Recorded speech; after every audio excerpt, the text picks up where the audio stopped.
Hello, I'm Bianca and I'm here at Earthworks to show you how to turn some store cupboard staples into something a little bit tastier. So we're going to learn how to turn some marrow fat peas into some delicious pea shoots, which will give you a taste of fresh greens if you're stuck inside. So first things first, we need something to grow them in. So we're just going to use a reused container that you might have had some fruit or some salad or some vegetables in. Try not to use ones that have had meat in unless you give them a really good clean. So we're not going to need to make any holes in the bottom of this. And thinking about what people have lying about in their house, you might not have some compost, so we're going to use a different method to grow these. We're just going to use some kitchen towel. So we're going to lay some kitchen towel, 3 or 4 sheets along the bottom of our container.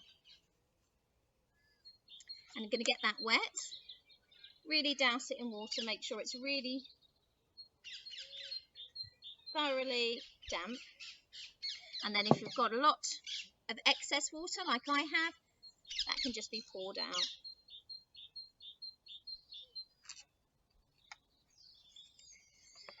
So when we're growing microgreens, so that's vegetable plants that you can grow up to 1 to 3 inches, we don't really need to use the soil and the compost because everything the seed needs is already within the seed for that to germinate and grow into a microgreen, which is what our pea shoots are. So we're just going to take a handful of our marrow fat peas. So these have just come from the supermarket, or you might have them already in your cupboard, but it's something that you would already be out and about or getting your online shopping order to have in and available to you.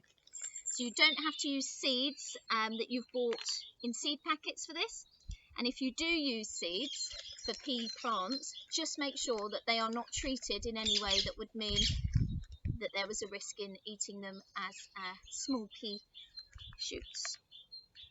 So I've taken a good few handfuls there, and if I can show you without all of these tipping to the bottom, the peas are just evenly spaced out. We want to get a nice dense bed of those once they grow, because we want as many as we can. They're really tasty in stir fries, lovely on salads. I like them on toast with some cream cheese. So to make sure that the seeds remain moist for this period before they sprout, we need to just cover those up with a damp piece of kitchen roll. So again, I'm just going to get that wet. And that can go over the top. So my first time experimenting with these without using any compost. We grow them here at Earthworks. We use a small amount of compost to maintain the moisture. So I tried with the kitchen towel. These were started just over a week ago and they've come on fantastically. So we know it works. So there we go, nicely covered up. I've now got 2 trays completed. They can go on my windowsill until they start to look promising and start germinating. I will leave the towel on the top. Once they have started to grow, I'll remove that so that they can get, that they're able to come up through. Really need to keep them moist, so keep watering them. Again, any excess you can gently tip off, or you could leave that in there if it's not going to make the seeds too soggy. So we don't really want them swimming about in water. When they start to grow, you'll see a difference each day. They're really fantastic on a sunny windowsill.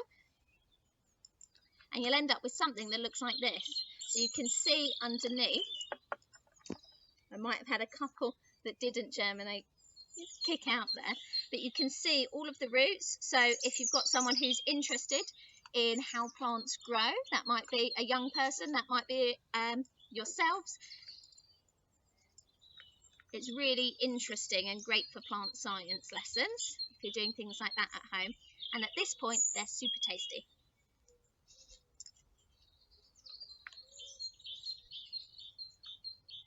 Enjoy!